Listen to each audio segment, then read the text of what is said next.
长期关心绿色，协助妇女培养第二专长的台南市慈利时尚美学管理协会，伫理事长王丽婷的带领，结合台南市妇女联合会加静心生机，18号上午伫台湾中油玉屏加油站的咖啡广场举办手作 DIY 以及防疫妇女的保护宣导活动。慈利时尚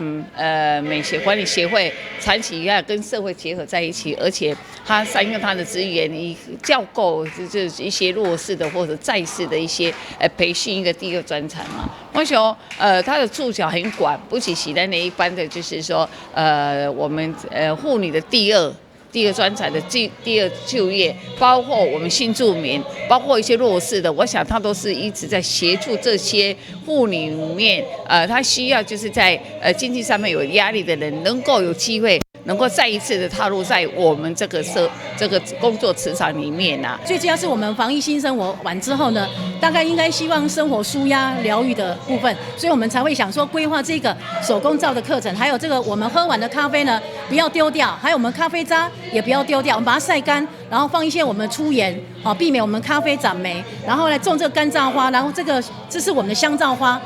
它可以让它持续2年的时间。那最重要，它是可以美观，放在家里面可以驱蚊，然后对我们的一些环境可以改善。然后这个精油皂呢，它本身就有分多精，那也可以疗愈我们的心情，然后对我们的呼吸系统啦，还是说我们的生活的压力可以直接做舒压。所以我们把生活的舒压的课程规划在我们这次一个公益的一个免费的 DIY 的手作课程。上午的天气虽然小可降温，伫爱笑瑜伽协会开场舞加洗手歌的宣导。这亲子嘛拢对咧等起来，